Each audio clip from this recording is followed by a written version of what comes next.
kaliba. Hari umwanya wo kuvuga mu ndimi, umwanya w'ijambo n'umwanya wo kugira ngo umugore wanjye icara hano umuhe bizu ukavuga jewe ndi umukristo ngenda umukristo umugore akubwira ati bezo sheri wampaye akabizu kahatu katika pepo katika jina la Yesu Yesu bebe dufatane basi mfate ukuboko turakijijwe Yesu we. Bakunzi ba Hoseya twongeye kubakira amahoro y'Imana abane namwe. Turabashimiye cyane ku rukundo mukomeje kutwereka. Mu kiganiro cy'ubushize twabonye komenti zanyu nyinshi mwaratubwiye ibyo mwifuza, mwaradukosoye, mwaratwankuraje, mwaduteye imbaraga. Turabibashimiye cyane ko mukomeza kudukurikira muri benshi. Biraduha imbaraga kuko ukoze ibintu abantu ntibabyiteho ntabwo wagira imbaraga, ariko turabashimiye cyane ku rukundo mukomeza kutwereka, kuri encouragement mukomeza kuduha. Twongeye kugaruka kandi muri cya kiganiro Shaped to Shape, uwacuriwe gucura abandi, watyarijwe gutyaza abandi, nicyo tugarutsemo nanone. Twazanye topic itandukanye ariko umutumirwa ni wa wundi. Abantu baramukunze cyane, bakomeje bamumbaza bambwira uzamutugarurire, namugaruye. Karibu Pastor Deborah. Urakoze cyane mama Arlene. Karibu. Urakoze cyane. Turiya mama uzamutugarurire turamushaka. Dore nguyu namugaruye aje kubaganiriza ibindi bintu biryoshye cyane. Ni umumama wabaye shaped mu mpande zose z'ubuzima. Abahaye ubuhamya mwagira ubwoba mwamutinya, ariko yabaye shaped mu bintu byinshi cyane. Yaraconzwe, yaracyajwe, yaciye mu muriro ntiwamutwika, yanyuze mu migezi mu mazi ntiyamutembana, arahagaze arashikamye muri Yesu. Amen. Karibu cyane. Murakoze cyane. Ndabasuje mwese mu izina rya Yesu Kristo, mvuga ngo amahoro ya Kristo akomeze kuba muri mwe. Nongeye guterwa iteka no kongera kubana n'abakunzi ba Hoseya. Suko ndi umunyabwenge, suko nzi byinshi, ahubwo ncishijwe bugufi no kubona mwarafashijwe n'ikiganiro twakoze. Muri byose icyubahiro kigarukira Uwiteka. Imana ibaha umugisha, nanjye ndabakunda nkuko mwankunze. Imana ibagire neza. Turakwishimiye, turakunezerewe. Murakoze cyane. Ubuntu bw'Imana buzobane natwe. Tugiye kuvuga ku bintu bitoroshye na gatoya. Tugiye kuvuga kuri sije Satani yanga urunuka. Tugiye kuvuga ku rugo Pastor. Ubushize uribuka neza ko twavuze ku bana, tuvuga ukuntu ni gute twakubaka environment nziza ku bw'abana bacu. Tuvuga guhera bakiri mu nda kurinda babaye wenda nk'abatineja. Twagerageje kubicamo ni byinshi cyane, ko twagerageje kubirezumaho gatoya, duha idea at least umubyeyi wumva wifuza kugira ibyo ahindura. Hari benshi cyane byafashije, especially abamama bakiri batoya, byarabafashije cyane. Ubu rero mu gihe twabikomozagaho, hari ukuntu twavuze ngo iyo uri isasu undi akaba imbunda mubyara ikibombe. Sizi ukuntu wabivuze ngo uyu umwe ari yavuze gute Jackie Chan n'undi akaba Chuck Norris babyara Rambo. Nuko mbese so niyo mpamvu twifuje kugaruka kuri ba Chuck Norris tugarutse kuri kapo, tuje ku bintu by'amakupure. Bariya abana twabavuzeho ni byiza, ariko hari aho bakurira. Twe twahatinzeho ariko twe twahavuze ariko tuhacaho twihuta. Umunsi twifuza gutinda mu rugo kugira ngo duse nk'aho biba clear. Kukurera wa mwana twavuze ushimwa n'Imana n'abantu, hari icyo bisaba ababyeyi. Mbere yo kureba environment, mbere yo kureba aho birirwa, mbere yo kureba biriya byose twavuze, abacuti n'ibindi, hari aho bavukira, hari aho bakurira, hari ababaha icyitegererezo. Niba ariko nabivuga, abo ni batwebwe, n'abagabo n'abagore. Rero ni mpamvu twifuje kuvuga ku rugo, kuri kapo. Kapo yabisenga bidasenga, yabikijwe yabidakijijwe, ibi bintu birayireba. Niba uzi ko uri umugabo cyangwa uri umugore, niba uzi ko wubatse, niba uzi ko uteganya kubaka, niyo byaba warubatse kera wimazemo igihe, ntabwo bijya biba enough. Duhora twiga. Kuba mu rugo rwiza bisaba guhora wiga. Ni nk'akarima, njya nkagereranya n'akarima. gahora kuhirwa kugira ngo gatange umusaruro mwiza. None rero twifuje kwifatanya nawe pastor. Mbere ya byose ubundi buriya twavuga ngo urugo ni iki? Urugo ni institution yabaye créée par Dieu. Yes, Imana niyo ya creatinze iyo institution y'urugo. Yego. Kandi ijya kwishiraho ntabwo yayishizeho kugira ngo habeho urugo rw'inyamaswa. Yashizeho abantu. Urugo rw'abantu. Ashiraho umugabo, ashiraho n'umugore. Yego. Yego. Wow. Urugo rwiza rubaho pastor. Cyane. Nigeze kumva umukozi w'Imana umwe avuga ngo urugo rwiza ni ijuru ritoya. Ko kantu abantu bajya bibaza niba kabaho cyane bagashoboka. Urugo rwiza rubaho. Urugo rwiza rubaho. Tagira umugayo. Urugo rukeye. Yego nta byera ngo de ariko urwo rwiza rubaho.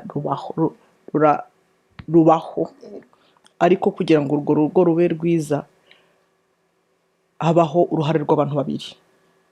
Ntabwo ari devoir y'umugabo, ni devoir y'umugabo ikongera ikaba na devoir y'umugore. Yego. Kuko iyo umugabo Bibiliya ibwira abatware bacu ngo badukunde, natwe ikaduha devoir yo kuganduka, to be a submissive woman. Rero ikintu kituma urugo ruba rwiza, icya mbere urugo rwubakiye kuki? Kugira ngo inzu ikomere nuko fondation iba ikomeye. Urugo rwiza ruba ruribaze kuri fondation ya Yesu Kristo. Yesu Kristo ni fondation.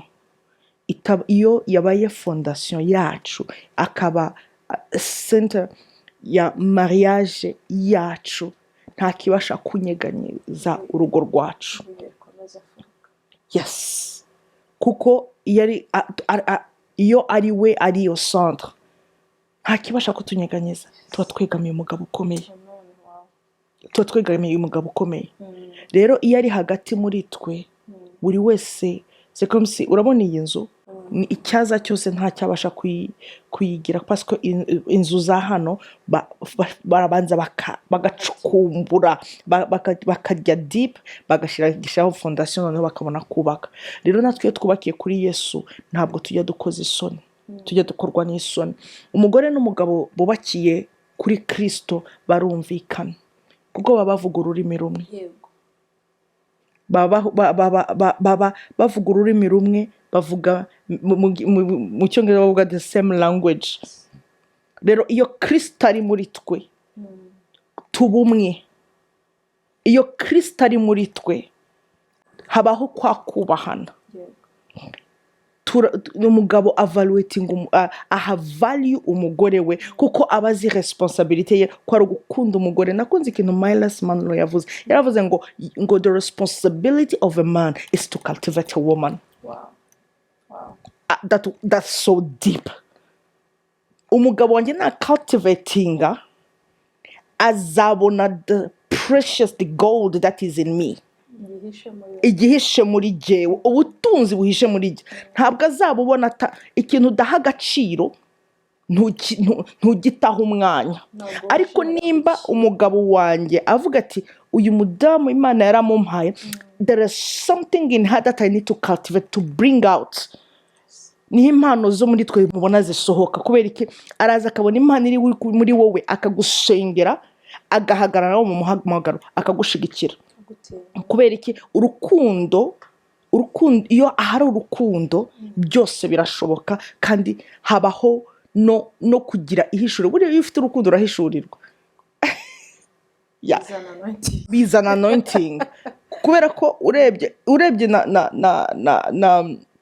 na Adamu abonye Eva yaravugishijwe. Immediately atangiye guhanura. Rero urukundo rwaje n'ubuhanuzi buramanuka. Yaratangiye ati umva, yaramubonye amaze kumubona ati ati mbonye ikintu kidasa nk'ibi bikoko tubana nabyo, ariko mbonye umuntu arangije ngo yuzuzwa imbaraga. Hari urukundo, habamo n'imbaraga z'Imana. Rero iyo umugabo amenya inshingano ze ko ari ugukunda umugore we nk'uko Kristo yakunze itorero, kandi umugabo akeza umugore, nimba umugabo agukunze n'amakosa yawe ntazaza ngo agucire urubanza, ahubwo azakunganira, azagufasha. Umugore nawe numukunda azagucira bugufi, azakumva, azakwitaho. Uzareba iyo umuntu agukunze ni nko kumufungura umuryango ngo ngwino usange. Utankunze sinshobora kukwegera. Imana ibaha umugisha. Pastor, dusubiye inyuma gato mu itangiriro, Imana yaremye Adamu imufasha ngo umukwiriye. Ese ingo zose buriya umugore aba ari umugabo ukwiriye uriya mugore, cyangwa bisaba kuba warasenze mbere Imana ikaguhitiramo ukwiriye? Iyo utasenze mbere upfa gutoragura, cyangwa iyo mwarugezemo hari ukuntu biba akaba umufasha ugukwiriye nk'uko Eva yaremewe Adamu? Ni mwe mu bikuriyetinga, ni ibintu bisengerwa mbere, ni ibintu mwisangamo?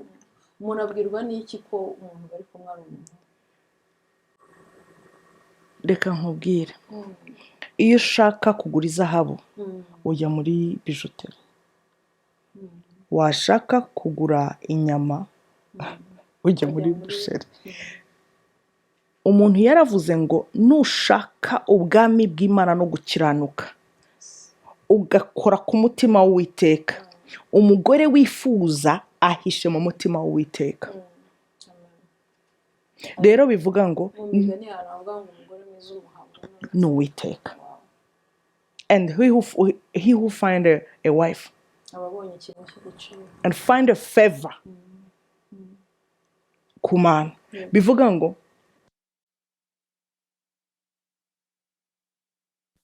ntabwo umuhabwa n'ababyeyi, ntabwo umuhabwa n'umuranga, ntabwo ni nka bya bindi bya hano ugenda bakakumacinga n'undi muntu utanazi, ariko umufasha mwiza, a suitable helper is from the Lord.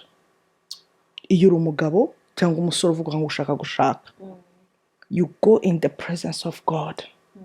Kuko aho buriya aho dukujya mbwira abantu ngo nimba warasenze nka Pastor Fred yarasenze, Imana imuha umudamu uturutse ku Iteka. Rero nimba umugore natangira kumugora azajya muri presence y'Imana. Ariko nimba ngewe narahuye n'umugabo wanjye tugahurira muri boîte, urabyumva nawe, azajya muri boîte ajye gushaka undi, cyangwa mugende mubyumvikanira muri boîte. Aho kuri kintu naho ujya kwisubiza imodoka iyo tugiye ntabwo wafata wagura imodoka ya Ford ngo nurangiza ngo ujye kwikoresha muri Kia. No, oya kantu uvuze karangiye. Amen. Niko bimeze. Oh my God. Niko bimeze.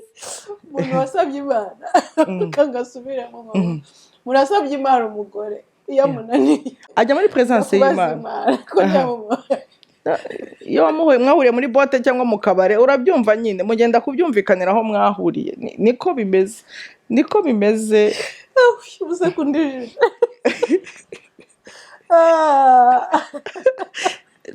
Mumbabarire, nta muntu bumva abatwumva, mumbabarire ntawe nshiriye urubanza, ariko niko bimeze. Mwarahuriye mu isoko usubira mu isoko, kandi ahita nakubwira buri uzareba aho wahuriye n'umuntu. Ntabwo iyo mwahuriye mu rusengero arifata, niyo ajya kugutukatekereza kabiri, ariko niba mwarahuriye muri kare ahita akubwira ati ntuzaho nagukuye. So no, bivuga bataramenye Imana, right? Ibyo bivuga bataramenye. Abamenye Imana gutuka mu byanditswe, mukabijyana mu byanditswe, kuko abaza aho yaragukuye arifata, atekereza kabiri mbere yuko abanza kugira ngo. Donc urugo rwiza uruhabwa n'Uwiteka uko wasenze, ariko utarasenze ukishugurikira gutyo, ubwo nyine ibyashuguritse nizawe. Umva, reka mbabwire, nimba warashuguritse nyine bivuga ngo no mu rushako rwawe uzahora ushugurika. Icyo utangije nacyo nicyo ukomerezaho. Ntabwo ncira urubanza, biragoye Pastor. profite mbwira abakobwa nuko umuntu aba akwiriye kwiha agaciro, aho uri niho hatuma uhabwa agaciro. Nimba ahagusanze, niba agusanze mu rusengero azakuba, ariko niba muhuriye muri boîte azavuga ati nagukuye muri ndomboro ya soro. So ibyo tubyumvikanemo neza rero nuko bimeze. Imana ibaho umugisha. ushobora n'ikiganiro turi bugikore pastor. Sinzi impamvu ibyo bintu biranshotse. Nuko biri. Abatarakizwa rero bagireho. Kandi rero wibuke ko na Adamu pastor yavuze ngo uri umugore kuko wavanywe mukabavu nyine. Urumva yamenye aho yavuye. Buriya niyo mpamvu yahitaga yifata neza, kuko aravuga ati ndamutuka ndaba nitutse, kuko bamukuye muri jyewe. Imana ibaho umugisha. Ntibagiye kubwira abakunzi ko pastor turi kumwe, hari ibindi arimo ariko turi kumwe. Abari kutwumva niyo mpamvu tumuvuga cyane muri video.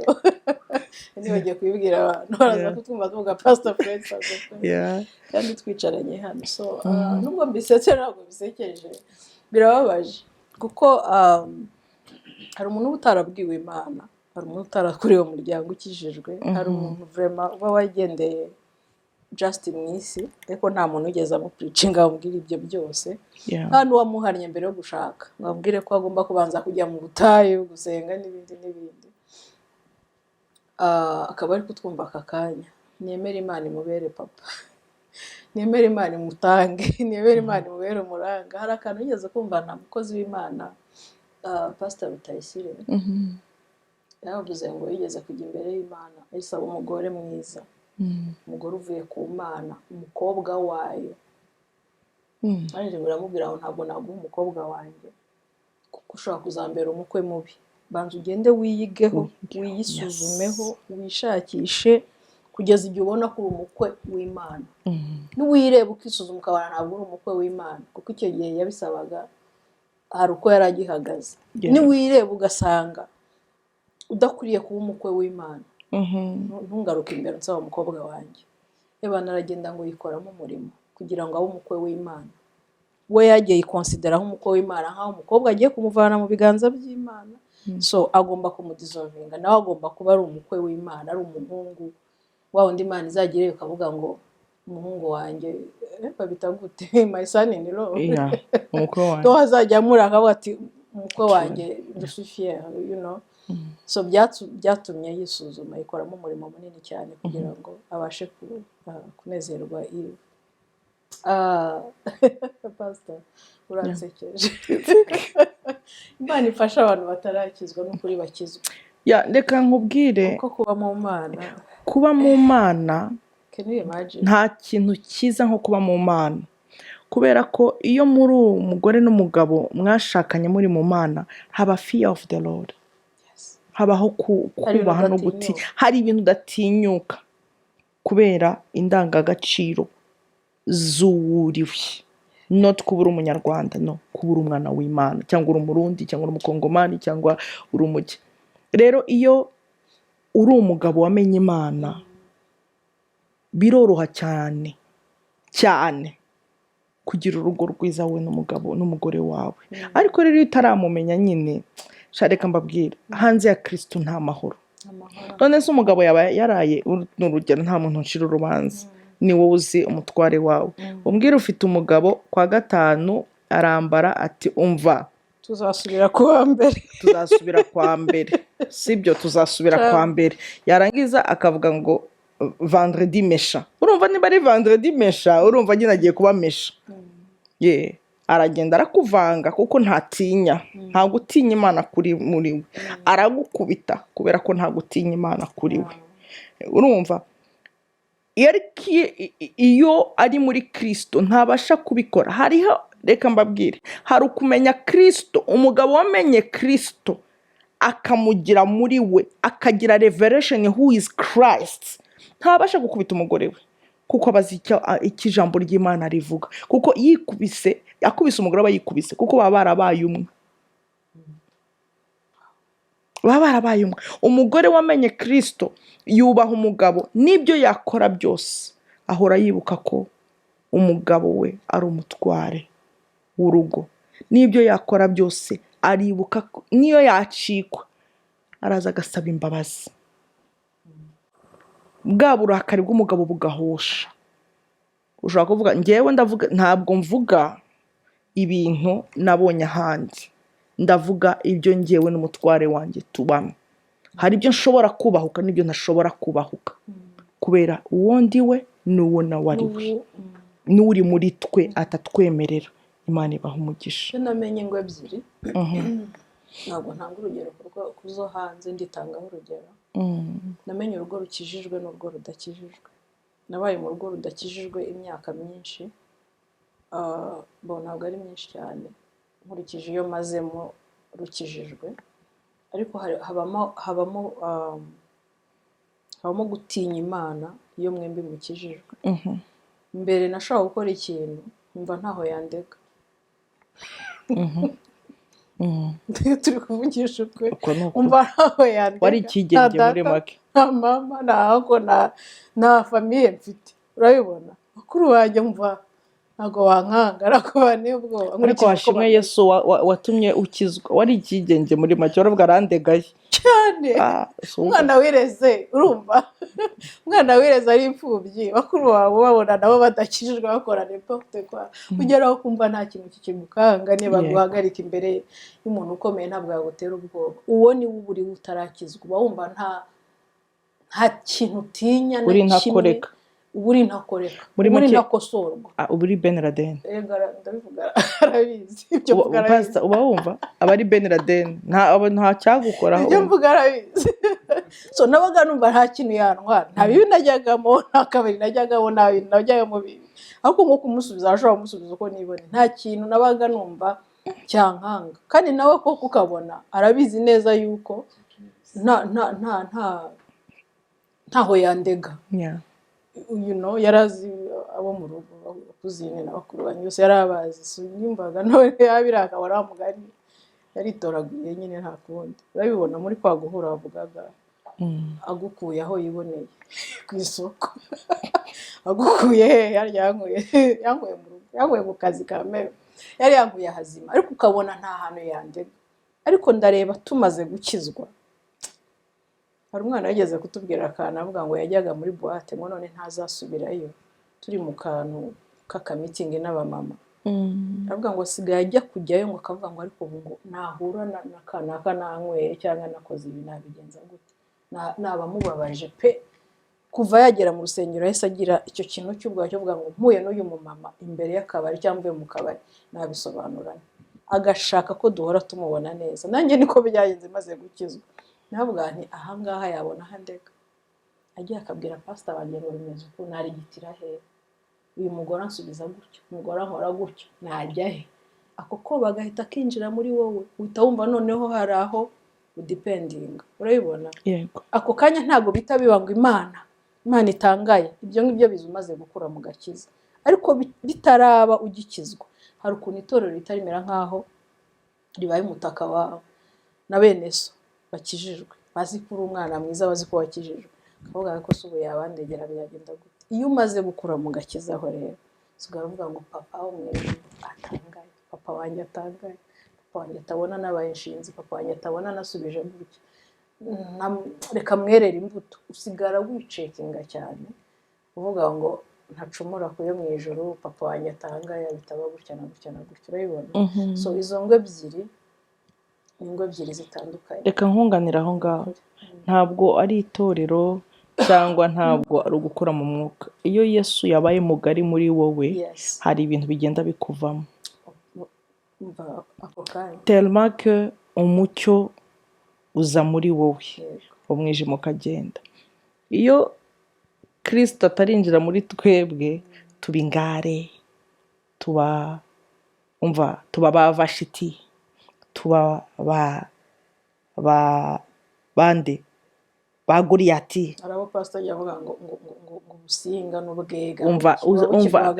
iyo ubusinga n'ubwega bukikubamwe, ayo mavuta ayo maraso yombi ndayafite, vuga buhoro ndayazi. umva kera baza Pastor Fred arabizi. Yesu ataraba mugari muri jyewe, Yesu ataraba mugari muri jyewe, twavuye turi ba Mutokambari. iyo mubaze nguyu ntabwo wazaga ngo uhagarare hari imbere ku gatuti ngo ugire amafuti mbyihanga naguhananuzagayo nahitaga mba Jackie cyane. iki kiganiro gisekeje So impamvu ni uko kubera ko iyo Kristo yabaye mugari muri wowe twa kamere turagenda, ubwega akazi buragenda, ubusinga akazi, bya bindi byose, ubuzigaba, ubuki byose biragenda kuko ntabwo aba ari ukigenga. Kristo ni we uri muri wowe. Rero iyo Kristo aba ari muri wowe umuntu wese arabibona. Abantu bakigira gutyo nuko bataragera ku musaraba. Ushobora ko hari abazungurwa ngo mva nkubwire rero njyewe umva ngo nakwe niba ukigira akaboko gutya mwene data mu Kristo ndabaza agashyira hasi gato hama tuvugane. Mama nimba umugabo akikubwira sibyo ukamubwira ngo ndakwiyame iwacu mubega akazi turya tuvogerwa nkiyame uratuzi turi isazo ntabwo uri umwana w'Imana, ntabwo urinjira muracyari ku muryango hari akagukamura neza akakumaramo twose umuntu akavuga ikintu ibi ndi kuvuga ndabizi ntabwo ndi kuvuga ibyo nabwiwe. Hari ukuntu nkimara gukizwa navugaga ikintu, Clement yavugaga ikintu nawe nibwo yaragikizwa urabyumva ndamuvuze n'umugabo wanjye hari ukuntu yavugaga ikintu nkahita ndabona hari indi deliverance ndi bukora uyu munsi. Nanze kuvuga navuga umutware wanjye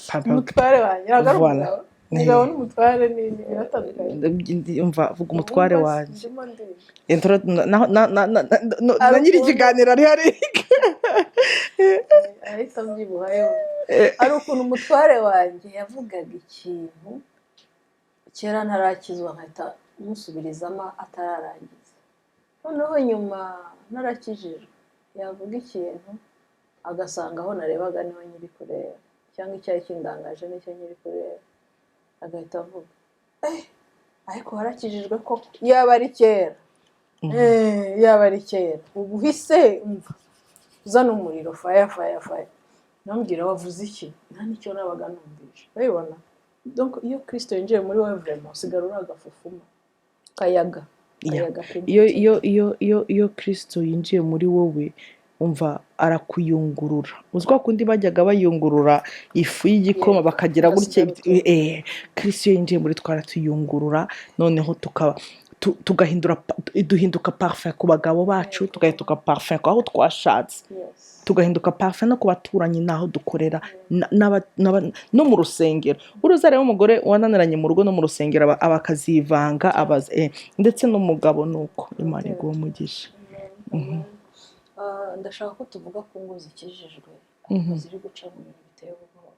Pastor igihe umugore yemera akaba uwa Kristo nk'uko twabivuze, nk'uko umukozi w'Imana ajya imbere y'Imana ikamubwira ngo genda ubanze urebe ko uzambera umukwe ukwiriye hanyuma ubone kuza kunsaba umukobwa. Hari igihe umukobwa aba aragiye imbere y'Imana ikamuha umugabo. Uruzi ko hari abantu bakizwa azi uwo agiye gutereta, ndababaje agakizwa azi uwo agiye yatagetinze yakoze tag nziza cyane, azi uwo agiye gushaka mu rusengero, agakizwaho amezi runaka akamurongora, yamara kumugeza mu rugo byagakiza ukabona ise umugabo shyira hasi gutya. Donc agakizwa akaza mu rusengero akakirwa ukabona arimo neza, muri iyo minsi ubukwe bukabura humura, kumbe yari afite target ku mukobwa uri mu rusengero bakabana. Mu minsi ngaha akamuhinduka akagenda akisubira muri bwa bupagani bw'inyuma, umugore yakora iki Pastor? Premièrement reka nkubwire Bibiliya avuga ngo musabe muzahabwa. Ntabwo ushobora munyumve neza hari igihe tudaha umwanya kugira ngo twumve ijwi ry'Imana, amarangamutima yacu akagira iki akaba ariyo adusura. Reka mbaho urugero. Imana yarambwiye muri 2000 nagiye ku musozi gusenga. Imana yarambwiye binyura mu mukozi w'Imana aravuga ati Uwiteka arambwiye ngo ugiye gushaka kandi uzashaka umugabo umeze gutya na gutya. Njyewe nanigire gusenga kugira ngo Imana ivuge ngo ndahari nkoresha icyo ushaka muri imizi, muri ibi bihe nkoresha. Nari mfite inzara n'inyota, Pastor Fred arabizi, nari mfite umuriro urusha simbizi uko nabivuga. Shaka Imana rero igihe kigeze njye nkareba mana Imana ikambwira ngo ugiye kuzashaka, njye nkahita mbona ko nzashaka umupasiteur ufite yenda nemeraga abagabo barebare, nkuvuga ni ngomba kugira umugabo umeze nka papa, uteye nka papa, ufite swag nk'iza papa nk'uko abaje no muri iyi minsi bafite bavuga. Ariko jye aho narebaga siho Imana yarebaga. Hari nabo nakundanye nabo ariko Imana ikambwira ngo no. Noneho bikagera ahantu hazana hari n'abakozi b'Imana nkabona isi iramize. Ariko maze gutuza ndavuga ngo Mana narishakishirije aho bigeze, I surrender, send me the one ushaka. Kandi maze kubivuga gutyo Imana yanyoherereje hano muri Edmonton. Ngeze hano Imana irambwira ngo ugiye gushaka.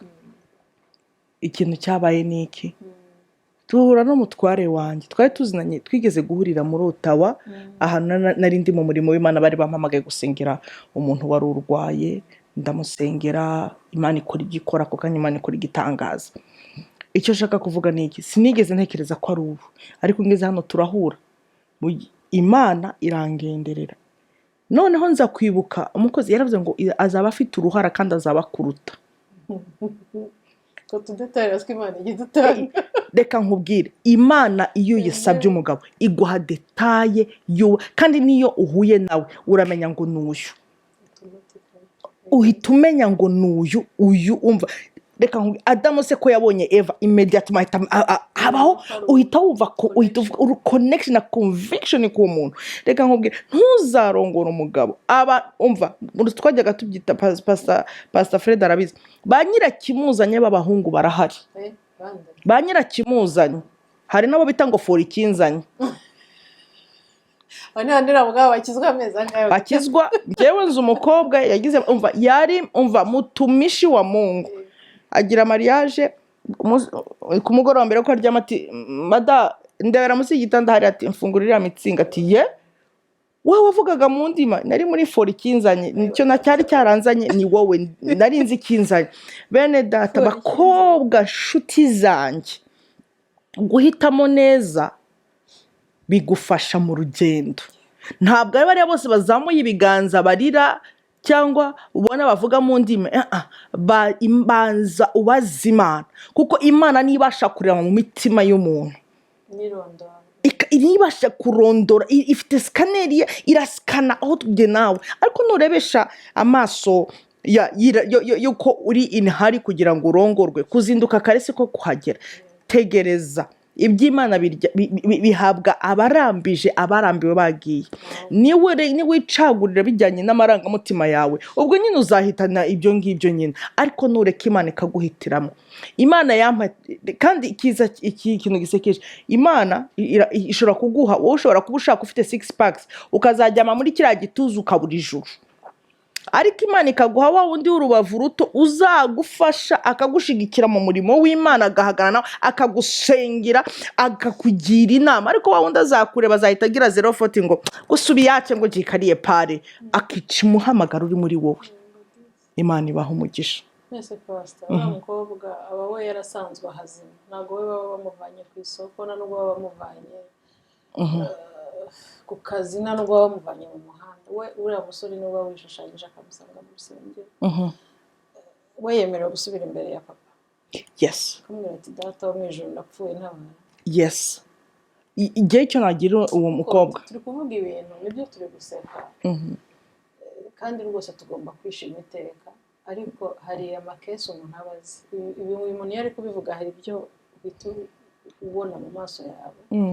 Hari abo turi kuvuga bari muri izi situation kano kanya, bavanywe mu murimo w'Imana, bavanywa ku gatuti, bavanywa muri korali, bavanywa mu bwinginzi, bavanywa ahantu hakomeye, barimariya mu mezi makeya cyangwa mu myaka mikeya birashwanyagurika,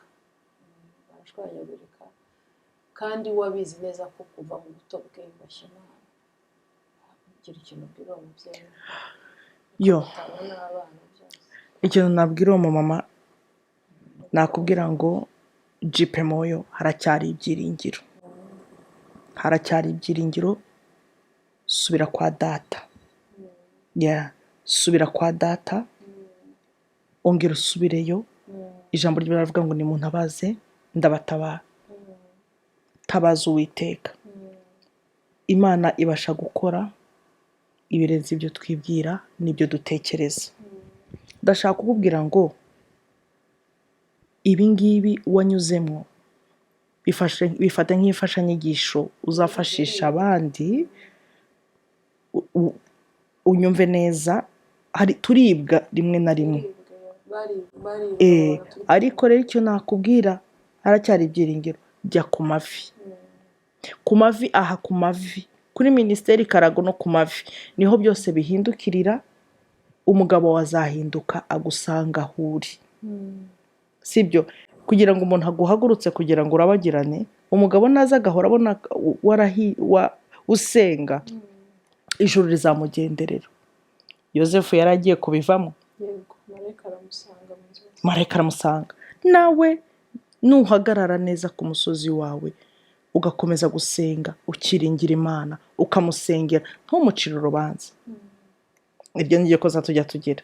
Uyu mugabo yarananiye, ni ikigoryi, ntabwo yewe nashatse nabi. Satani azamukira kuri ayo magambo. Ariko nimba uzi ko hari aho watendebukiwe ukavuga amagambo mabi, uyu munsi ndakugira inama nshuti yanjye, birashoboka. Kunda umva, mucire bugufi, usenge, umwaturireho, nabyuka mu gitondo uvuga uti mugabo wanjye, uri umukozi w'Imana, ibyo ujyamo byose ukuboko kw'Iteka kukuriho, usenge, wongere usenge. Naza umwicare iruhande, umwerere imbuto.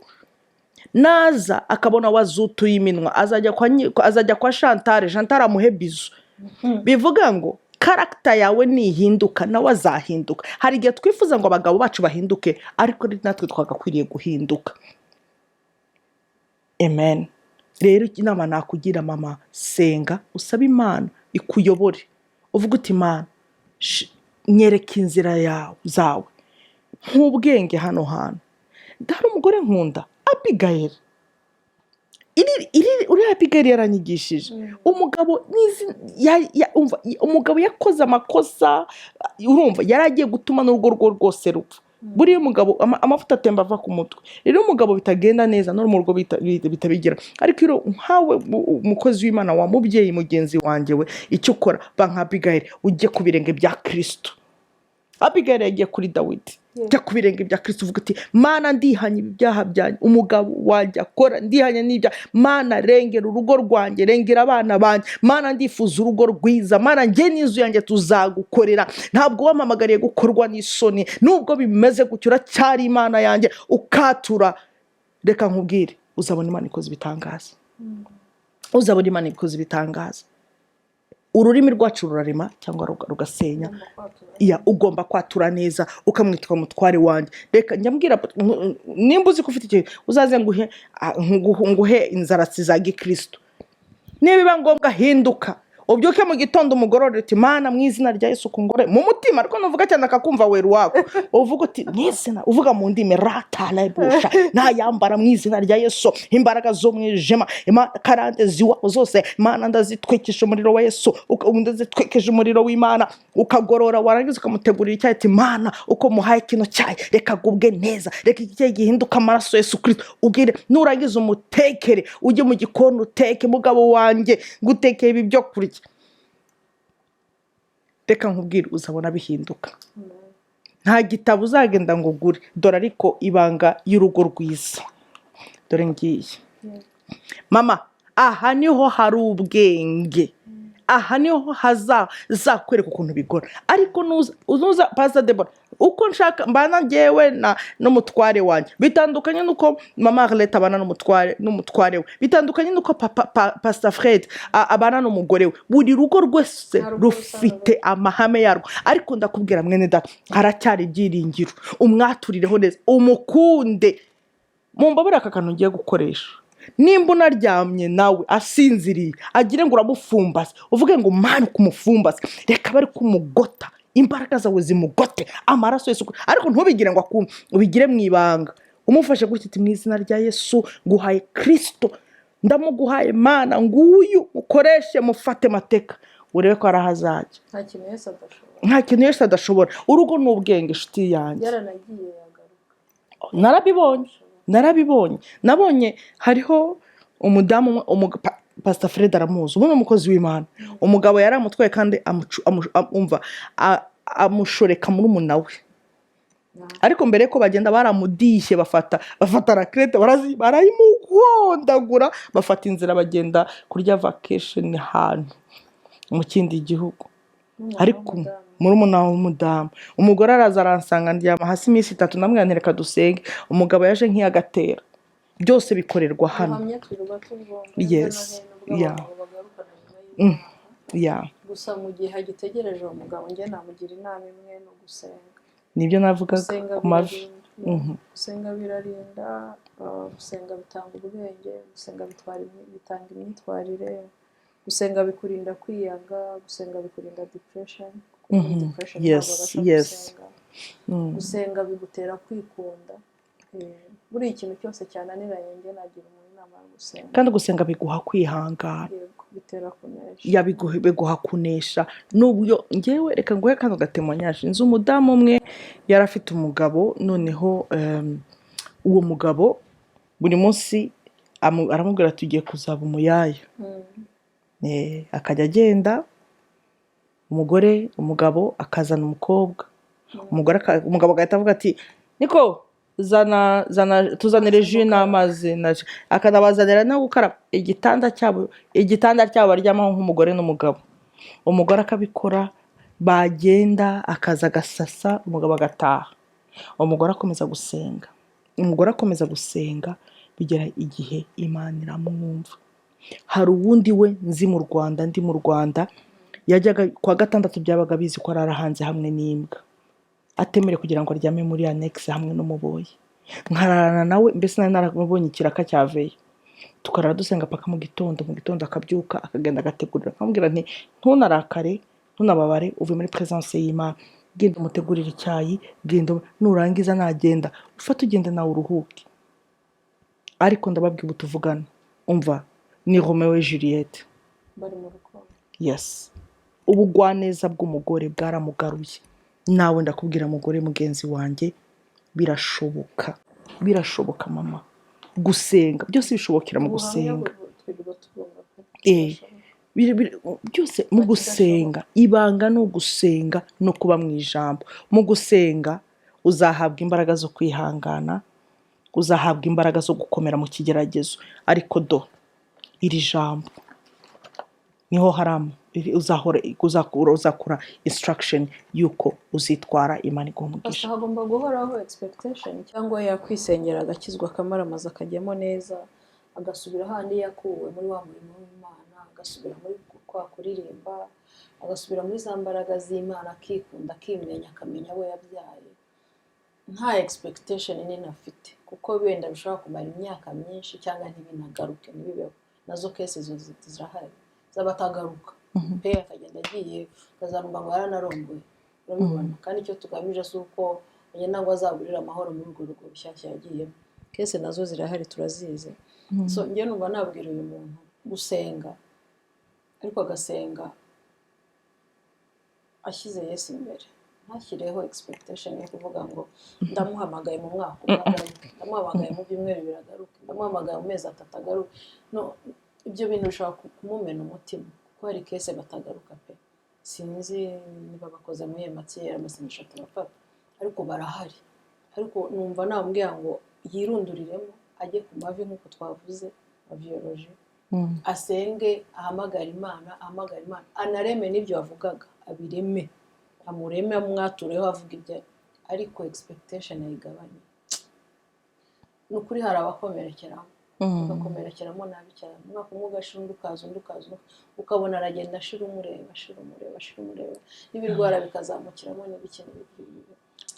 Urabivuze nibuka wa mugore w'umushunebukazi, umwana yarapfuye, umugabo aramubaza ati se kugiye kureba, yajyanyeho umwana aho yari yubakiye. Umunani yamujyanye hariya, ntiyerekana ko afite ubwoba cyangwa iki, ntigeze yerekana ikintu na kimwe. kandi yarasize umwana yapfuye. ajya gushaka umukozi w'Imana umugabo aramubwira ngo kugiye kureba umuhanuzi kandi atari mu gihe cyo kujya kumureba is everything ni amahoro.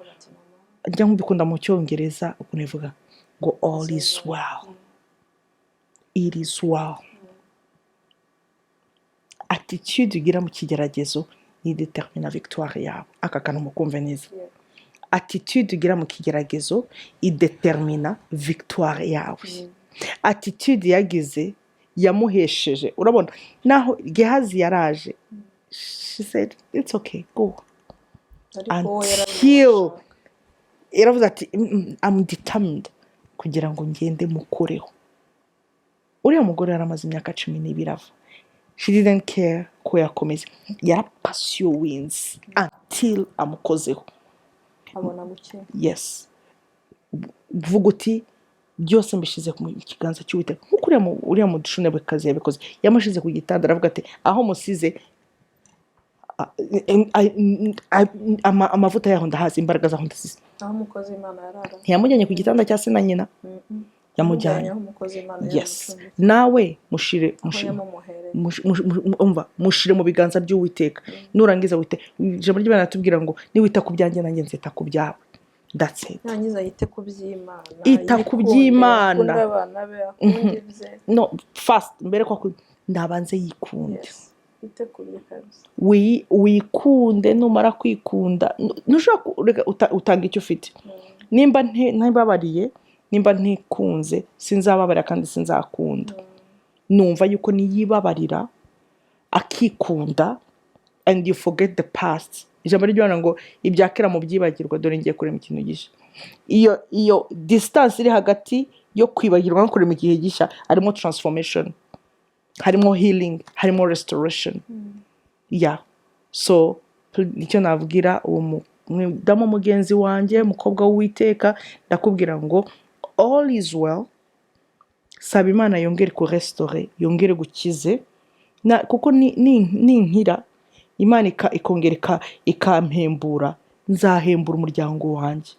uko abana nabo babigwamwo muri icyo gihe iyo babona bimeze gutya. So abana nige nimpembura nk'umubyeyi, kubera ko umubyeyi ntanga ubuzima, sibyo? abana nabo nzabaha ubuzima. rero niba twebwe hano dukize, za mbaraga zo guhembura na za mbaraga z'Imana zizakora akazi, Imana ibaha umugisha. twabwiye abamama cyane, twabwiye abamama bari guca mu bintu nk'ibyo, twabwiye abamama bakuwe muri presence y'Imana, twabwiye abamama basanzwe ahantu heza, yewe twabwiye n'abatoraguye mu muhanda, basanzwe mu kazi. igisubizo ni kimwe, ni Imana. reka twibwire n'abapapa.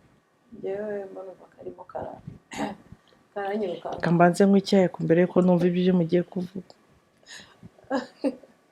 nukuri ikiganiro arimo guseka kwinshi, ariko harimo agahinda. buriya abantu bababara bitandukanye. iyo ubwiye mfite agahinda ndaseka cyane. umupapa uvanye umugore mu rusengero, uvanye umukobwa wanjye mu rusengero,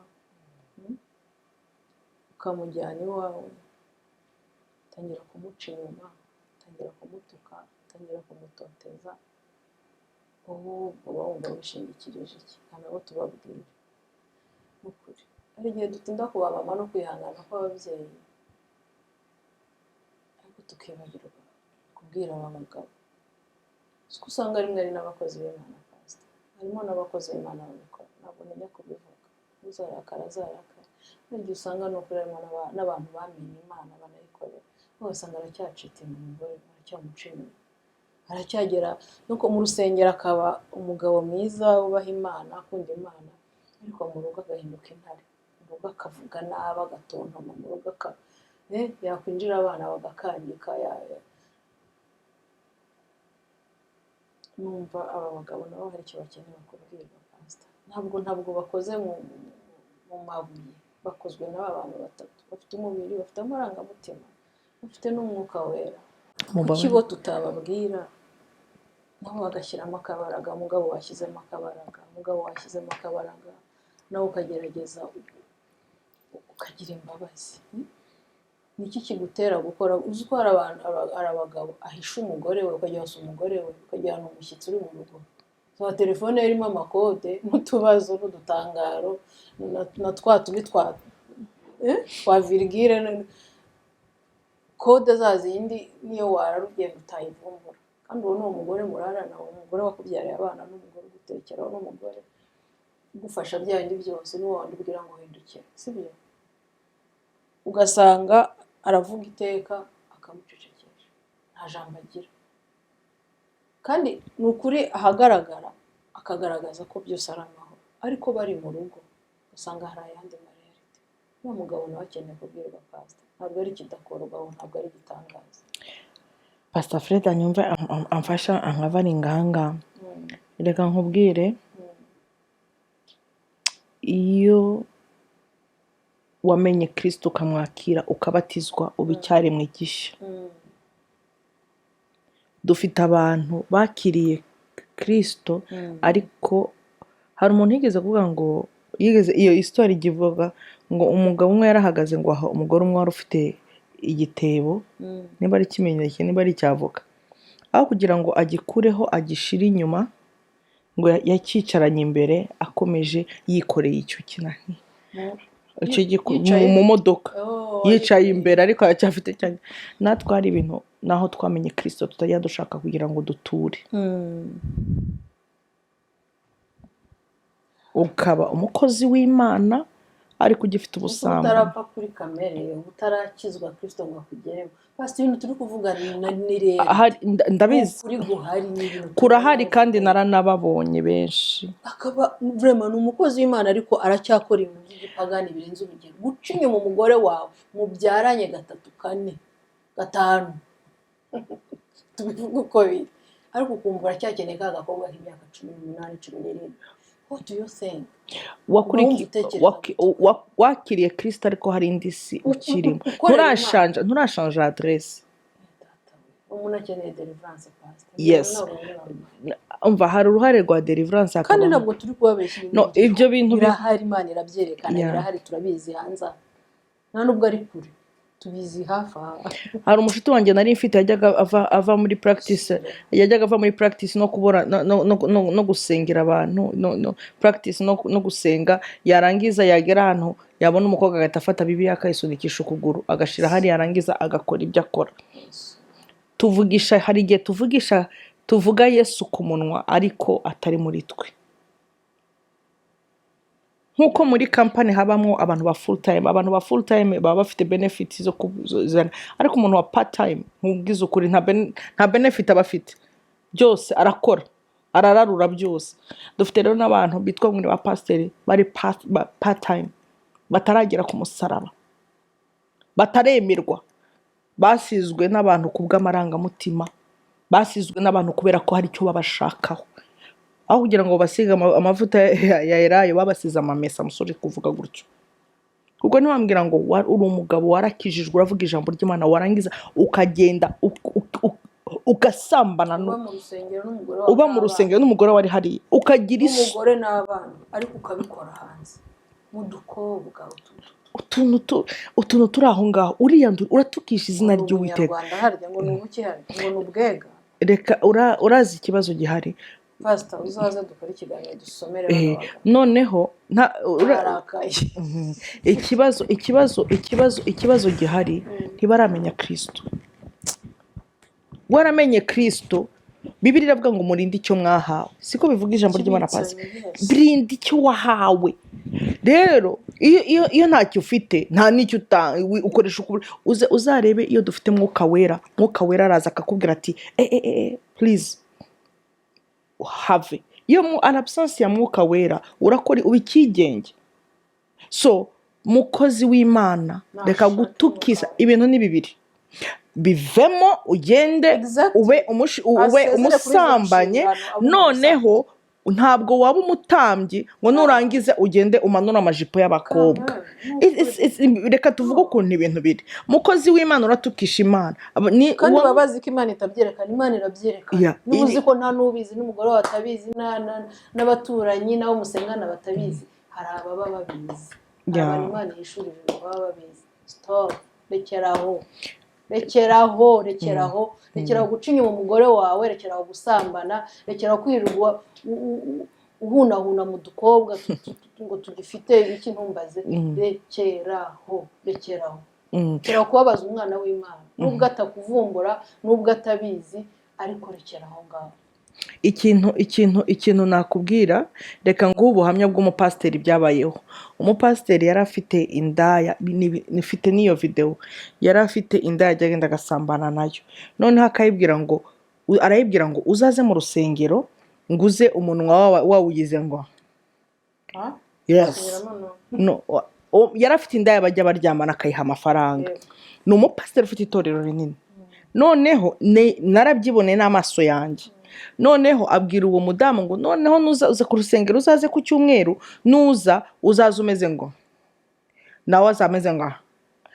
Pasiteri avuga ngo hano ikataliya atumva hano hari umuntu ngo ngo wakoze kutagombaga gukora.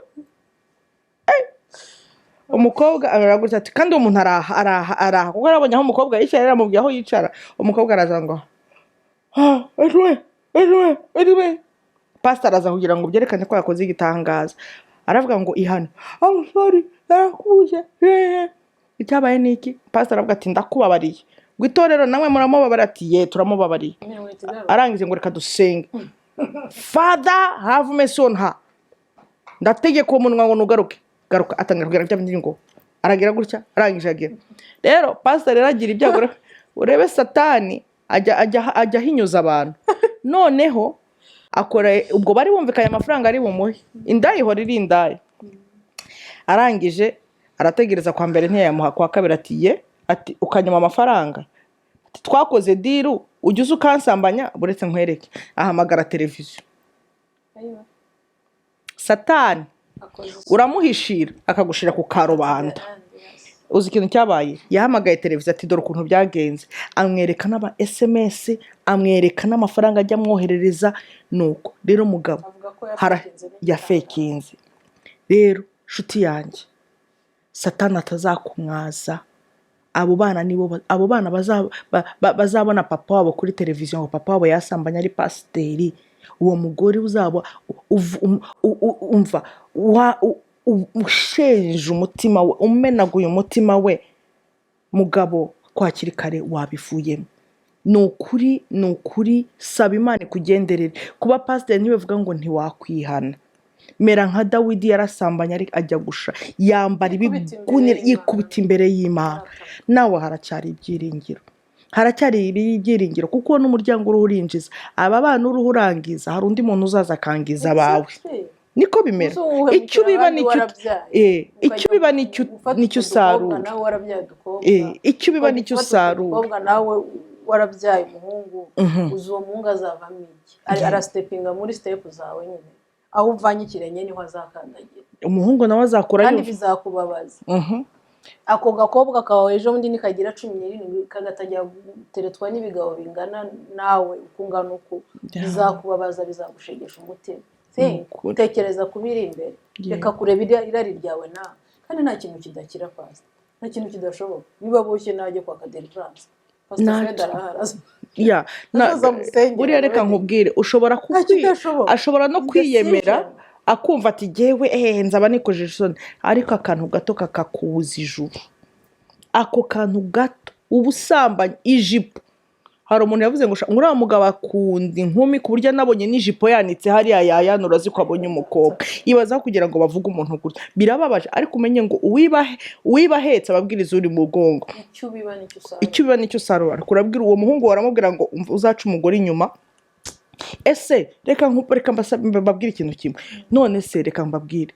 None se icyo wagiye gushaka hanze ntubifite mu rugo? Kandi wasoreye, wakwereye, watanzeho amafaranga kujya kugura. Vraiment papa vraiment uriya mudamu wamuhisemo mu bandi, uragenda uramukwa, uramusaba. Umwana w'abandi Imana izamukubaza. Hari umuntu yavuze ngo uriya mugabo akunda ngo akunda abavoka. Uza abavoka bari bo abavuga ziriya daya zakunda guhagarara kuri merige munsi y'igiti cy'avoka.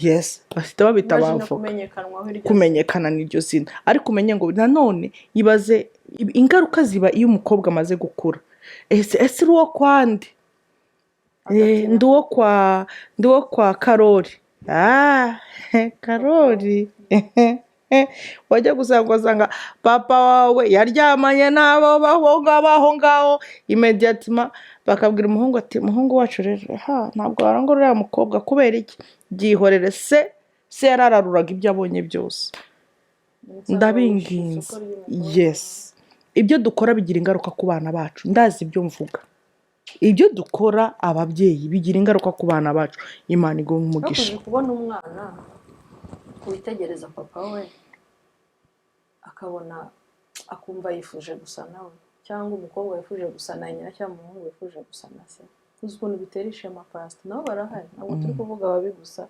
n'abeza babaho papa beza bera imbuto bagerageza bakiranuka ahagaragara n'ahataragaragara ahahishe no ku mugaragaro hose bagakiranukira Imana uwo mwana akura yigana ubu Joshua ashobora kuba yicara kwigana ibyo ukora byose cyane ajya anayigana na papa we ni ukuri agira gutya akigana papa we baratwiga ni ishema uzi ikintu kimbabaza pastor hano usomye migani avuga ngo umwana abaye ikigoryi n'uwa nyina ariko wabaye umunyabwenge ngo bubasesha nabyo no kuzabyina ikintu kirambabaza cyane kuko umwana wapfuye wabaye ikidashobotse yitirirwa nyina I don't know why nari nzi ko ari byo mu banyarwanda ariko no muri Bibiliya biri nabibonyemo mu migani so ni ukuri tugerageze kandi usanga urwo rugo rurimo uwo mugabo wanze guhinduka cyangwa uwo mugore wanze guhinduka usanga rwizanira ibintu bimeze nk'imivumo ntinya Bibiliya cyane buriya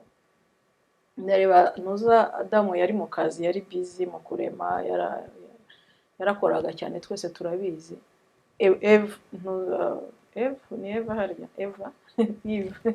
yicwa n'irungu ajya gutembera aragenda yagize irungu ajya kuganira n'inzoka byabaye murabizi bagarutse ntibanihana basi avuga ati tubabariye twariye kuri cya giti twakoze gutya na gutya reka da yarajahereza umugabo nawe aracakira barangije Imana yabaje ati mwakoze ibiki bitana ba mwana bose ati umugore wamaye umugore ati inzoka ntabwo ari ngewe habura uwihana muri bo basohowe muri Edeni ako kanya so urugo rwabayemo izo ngeso ko guhishanya ayo makode adashobotse muri telefone y'ibirometero hari n'abajya kwitaba bakajya kwihisha akajya kwitsindagira ahantu kugira ngo utumva n'ijambo na rimwe cyangwa hatagira n'ijwi wumva kuri telefone ni byinshi cyane amareyalite aba mu ngo mwese murayazi ni menshi hari ukurwana hari ibyo byose twavuze byo gucana inyuma hari guhishanya hari bigenda byica buhoro buhoro ya relationship byica rwa rugo rwiza rwa rugo rwatangiye wenda runameze neza rukagenda rwinjirirwa inzoka akaba ari itangira kuganiriza umwe muri bo cyangwa bombi uri kubibona urugo rwiza rwakagombye gukora iki pastor kugira ngo rugumane iyo ya fondation wahoze uvuga rugume ruhagaze ahantu hazima niki kintu wagira inama abo bantu ku bantu bafite vraiment ntirunyeganyerwe bishoboke ko rwaguma ruri rwiza watubwiye ngo rurashoboka so nicyo abo bantu bakora kugira ngo barinde icyo kintu cy'igiciro ndavuze nigeze kuvuga kare ngo ni ukurinda icyo bahawe bagakomeza buriya Imana buriya iyi proje y'Imana y'urugo igira ifite amahame habaho gusenga hakabaho no gusenga hamwe habaho na communication kuganira habaho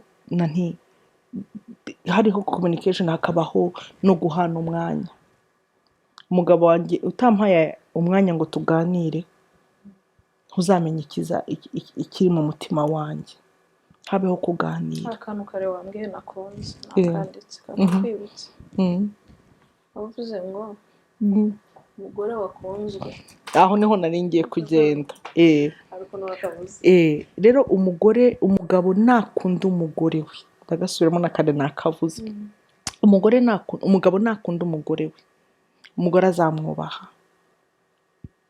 umugore aza ndashaka hari akantu reka mpereke n'akavidewo nabonye gahita kazana muri ibyo ngibyo. Hari umugabo yaraje asiga ibintu hasi, yari ikiringiti n'imisego. Noneho aje araza abwira umugore nabi, urabona dore ibintu urabikandagiraho ibi n'ibiki. Uzi ukuntu umugore yaramurebye, arangije araza aramureba ngo umugabo immediately ahita arahindura, aravuga ati mugore wanjye, kuva warinjiye mu buzima bwanjye wambereye urumuri, uri umugore udasanzwe. Je suis fière yo kuba ngufite nk'umugore vraiment. Mu bagabo benshi n'igihe wahiriwe. Uzi ikintu wa mugore yakoze? Yaraje arabikuraho neza,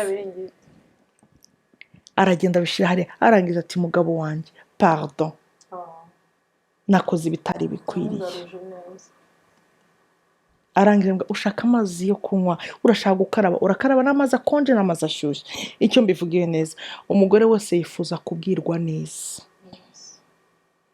Numbwira neza nzakubera umugore umeze neza. Reka nkubwire, nimba uzi ukahura uncyurira ukamwe, reba kwanza ufite umudigi wagira na karima k'igikoni, reba ukuntu uteye nka minafete, immediatement nzumva ko nta mugabo mfite umushinjacyaha. Tavugisha ukuri. Ariko numbwira ngo mugore wanjye taye yawe irusha abandi bantu bose, ngiye kuba mfite Debora, narahiriwe, uteye neza, umva iyo nkubonye numva nuzuye umwuka wera. Icyo nzagira ni iki? Nzagira confiance muri wowe, nzumva ko nta wundi mugabo wanshimisha uretse wowe, urabaruta. Urumva? Nanjye nigirira icyizere. Umva njyewe birayazwe, umugabo wanjye anyibwira neza, wabata anyita bebe, anyita hani, niyo mpamagaye ni king of my heart kubera ko ashimisha umutima wanjye. Ndamubwira bebe, akanyita bebe, hani, sweet. Umva nawe urabyumva kameme, sibyo? Kubera iki? Yambwiye neza. Nambwira neza nibyo kuri nzamukundwakaza, nzamwimariramo. Dukunda kubwirwa neza, dukunda guterwa indabo. Wintera amabuye, ntera indabo. Niyo utanzanira ururabo bazi, genda muri Dora ramuzanira rumwe rwa artificiel, uvuga uti mugore wanjye uri ni artificiel ariko uri naco. Iyo mbonye abandi bagore simbabona. Hari igihe umugabo wanjye ndeba ati mva rero nkubwire Pastor Debora, mugore wanjye bibi yango kuba yavuye muri Kongo asesona babibi bote sibabonake naonaga weye tu narangiza amabinga nkayazamura intugu nkazado, nkumva ko ari jya mugore n'abandi bose baribeye. Amen. Sindi bumukekere ko yagiye gushaka undi, sindi mwibaze ngo yaciye inyuma, kubera ko mbona ko abimeninga. Rero ibyo nibyo bikipinga urugo. Reka mbabwire bagabo, Yesu urugo rwiza ruraharanirwa. Gusenga, hari uruhare rwo gusenga, hari uruhare rwo n'uruhare rwo gukundwakaza. Nakarima gahinga none se cyagiye ko yajyaga aza uretse ko yajyaga aza kundeba ntarara atambonye ka message gakomeze. Niho umugore uri ku kazi bwira umugore wawe ati chérie, mimi nakukumbuka, mimi nakupenda. Umugore niba aragiye guteka intoryi aramekinga, ashobora ko agiye guteka ifiriti, narangiza ateke n'ubushaza utahurye neza. Umva, reka mbwira abarokore, kuba umurokore ntibituma bivanwaho ngo ube romantique. Ikataliba hari umwanya wo kuvuga mu ndimi, umwanya w'ijambo, n'umwanya wo kugira ngo umugore wanjye icara hano umuhe bizu, basi nimba ntabwo ufite amafaranga yo kugenda muri restaurant muzi ibirenge, fata amazi, ufata akabasi ushiremo amazi ashyushye, ushiremo shampoo. Umva, nimba nta buroso ufite, fata akabuye hariya agacamaga, nurangiza umusige vaseline mu masamaguru, umbwire ko uwo mugore hari ahantu azajya. Amen. Umva, ahantu hatari, umva, bandi mu rukundo Jean Claude cyangwa bandi mu rukundo Papa Joshua basi.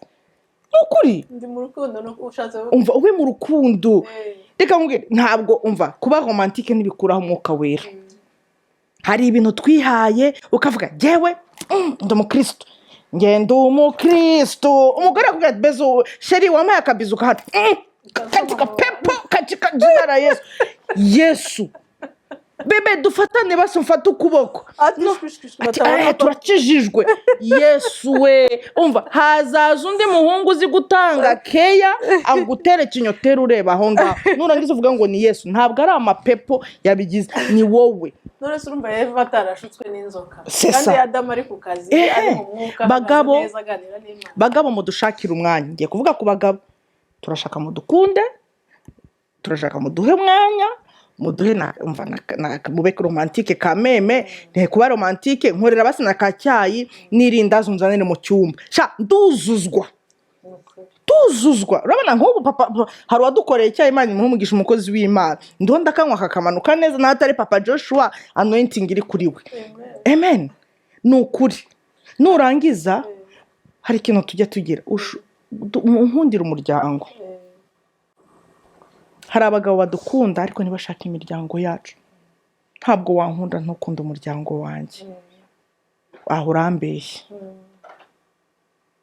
bagore kanamwe mbazeho umugabo yakunze gandukira umugabo niyo waba ukorera amafaranga menshi kurusha umugabo nta rutugu rukura ngo rusumbe ijosi be a submissive woman humble yourself umugabo azareka hari akantu nshaka kugira ngo mbwire umugabo wanjye ntagire urataha ukamwereka ko ufite ngenda ahembwa amafaranga menshi ndiki umva azahora kurebera hasi ariko ni wicara ukavuga uti mugabo wanjye naho mpemba amafaranga menshi ndumufasha a suitable helper mu cyongereza nikivuga a suitable helper. I'm here. God has assigned me to be a submissive woman, to be a suitable, apana, a sawa helper. Apana gusharira. Tuba turi gutukisha. Ntabwo wahamagawe kugira ngo ube a wife, not a knife. Even ku mugabo, be a husband, not a hammer. Ibintu byose ukora bihamaringa inyundo reka da be a husband not a hammer, be a wife not a knife. Umenye umugabo umwanya abana niba ubaryamishe kare basinzire numva bagona umubwire uti sheri it's my time umva nimba nta filime mufite kureba reba basi katuni mwishime cyangwa muri be Romeo Juliet habeho guseka umuryameho mugabo muhe igituza umugore aryameho umva kandi najyama ku gituza cyawe azumva ukuntu umutima utera avuga ati uyu mutima utera utekereza jewe ahindukira umupfumbate murebe filime mufatanye murebe mufate popcorn ni dolari rimwe na Pepsi amen. Urugo rwiza reka nkubwire ruraharanirwa n'ukuri ruraremwa umva rurahari Yesu hari urugo rwiza ariko mama turi mu yindi generation urumva hanyuma nibiba ngombwa hari uzana umwana kwa mama Henriette cyangwa banzanire noneho mutembere mukore marche mujye kuri recreation center mujye muri swimming mukunda nimushaka musangire ka ice cream mumbwire sheri asama sheri nawe asama reka mbabwire muzajya mu rugo umva mureme ijuru ryanyu utwo n'utuntu duke utwo rero ndashaka kubwira abakristu benzangu tujyana mu ijuru. Please find time for your wife, find time for your husband. Ibintu ndabivuga kuko byaramfashije. Urumva hari igihe twigeze kunyura mu bihe bikomeye nta mafaranga dufite ariko uzi ikintu twakora twajya kuri Tim Horton tukinjoyinga mwafite cafe n'undi afite icyayi tukaganira tugakora marche ndashima Imana yampaye umugisha aho nashatse turumvikana neza muri mukazi wanjye hari igihe yajyaga ati nzanira umwana tugakubita 3 jours umva uwo munsi imva abazimu barashyaga umva uzi ko niyo mwakundanye ko musenga ukumva ijuru rirafungutse namwe mushake ushobora kuba ufite umudamu w'inshuti yawe nimba uri muri Edmonton naho utanzi uzamuzanira abana bagufasha ariko simuzabagufasha ijoro ryose umunsi wose kuko nanjye mfite izindi nshingano nawe ugenda spending time ntabwo guspendinga time murinda kugenda ngo mujye mu ihoteli ni wowe ushobora kuhakireya hoteli cyane tuzaganira ku mabanga yubaka urugo ako kantu nzaza tukaganira ibirungo bubakisha urugo ntabwo bisaba byinshi Imana ibaha umugisha ibintu twari dukora bitasabye ko tujya muri hoteli tukamanuka basement na Clema nanjye n'abana twese tugasasa amamatora hasi tukarara muri basement twacanye ubutara butoya tukavuga sinzi uwasinziraga bwa nyuma ntawe nzi ako twaryamye hasi twese abana bakishima namwe mukumva hari ibihe mwibukiranyije kandi Gaston numvishe umugabo yabonye niba nabyita isoko yatsindiye isoko abona amafaranga menshi cyane feri ya mbere atamagara umuganga ati nabonye amafaranga menshi cyane ndakuzanira kado arangije agira intege nkeya ajya kuyakina muri za kazino agenda azi ngo ari butsinde yose ayatsindayo arananywa nyine urabyumva arishimisha arangije arisakasaka asanga afite igiceri $1 Yesu ati none umugore ndamuhinguka yewe namaze no kumubwira ko nayabonye nze muzanira na kado n'ibiki byose turi kuvuga utuntu dutoya ariko dushobora gutuma satani atabinjira kuko satani nitwe tumwinjiza ni umwe cyangwa undi nitwe tumwinjiza tu aravuga ati reka nkora akantu ajya dore aramagura riba ukaburage nagatekerema yamaze nk'icyumweru ase agura riba ari ubona ko ari riba turiya tubengera arizingazinga aripfunyapfunyika hose arangije atwara imodoka arataha umugore amukubise amaso araseka avuga ati nta gift nabashije kukuzanira nayanywereye yose nayamaze nakoze ibi n'ibi ariko umugore yarasetse kubera ukuntu yaje ameze avuga ati ninjye njyenyine wizanye nka kado uranyakira uranyemera urabibona azana umutima uri hambo ariko azana n'ikintu cyo gushaka gusetsa umugore kugira ngo umujinya ntuhituza cyangwa kuvuga nabi ntibari byo bibanguka so utuntu dutoya cyane dushobora gukipinga urugo rwiza rukagumaho kandi muri mu bibazo hakiri umwe ugifite defo hakiri umwe ukibabaza undi hakirimo utuntu ariko uko gusaba imbabazi uko guca bugufi uko kuvuga ati ndagerageza noneho ngiye guhinduka hakabaho akantu kagaragaza effort ko hari ikintu urimo uragerageza kugira ngo bicemo bikunde birashoboka cyane nanjye jyewe umugabo wanjye hari icyo bajyaga bavuga ngo nzi ikimumfasha niyo yabonye nk'ubu naraka cyangwa afite nk'ibintu bindenze aragenda akazana kubera ko azi ko nkunda kofi yayizana agaseka akamenya bibi yangu mimi nayo yacenye kitakunisaidia akazana na nti n'utuntu dutoya ntibisaba utuntu twinshi buriya akavuye ku mutima nikajya kaba gatima turiya tumesaje turubaka Imana ibaha umugisha mwakoze cyane nibaza ko dusoje ntabwo tuzigera dusoza udasengeye abantu abantu bari kubicamo bari kumva ibingibi turi kuvuga biri kure cyane yabo umuntu umaze gutentebuka umaze kuvuga ngo enough is enough ndabihaza naramusengeye bihagije nashaka apfe nashaka agire gute hari abantu bavuga gutyo twabagira inama yo kongera kwikunda kongera kwegera Imana kurutaho bagabanye expectation ariko bishyire mu Mana byose babihereza Imana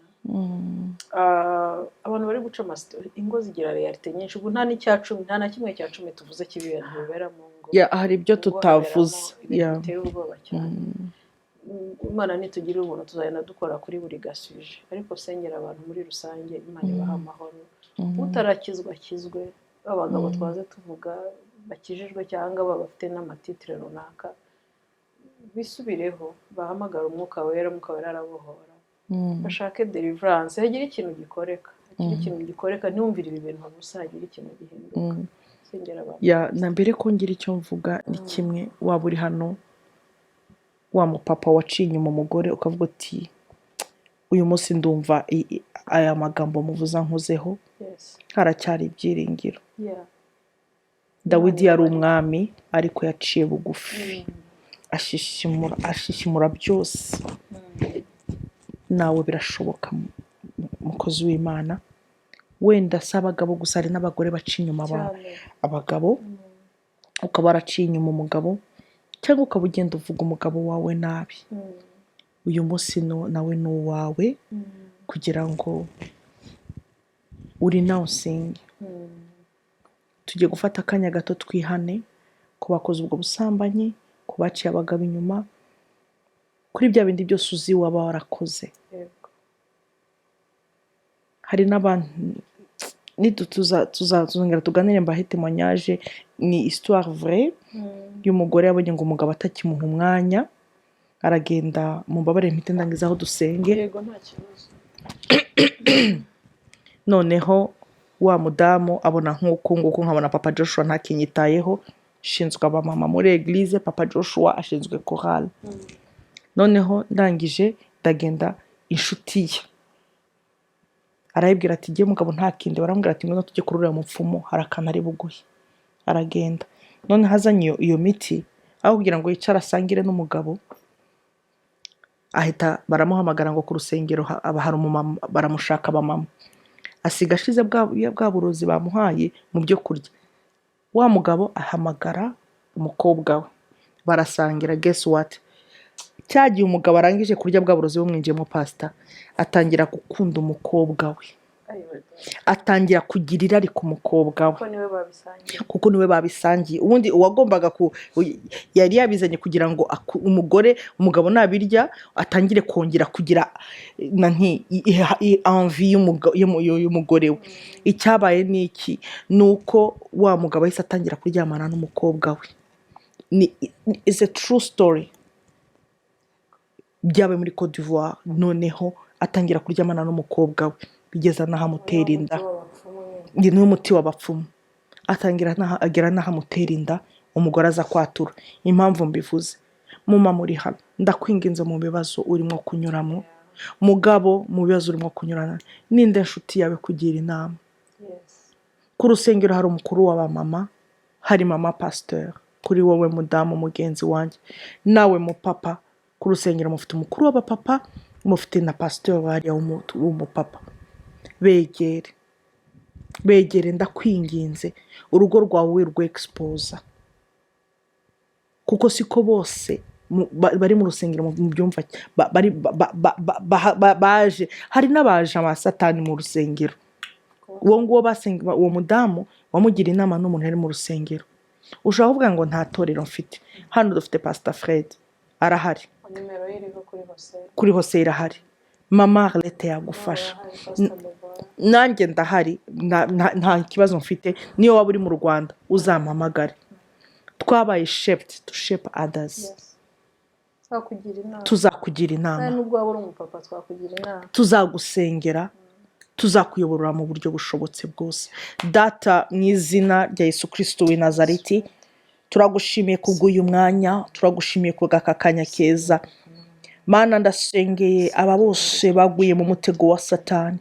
Mana, ubababarire kandi ubagirire neza. Ureba bose baciye bugufi, Mana, bagusaba imbabazi kubwo guca inyuma abagore babo, Mana, kubwo guca inyuma abagabo babo, naho bagiye Mana bagakora ibidakwiriye.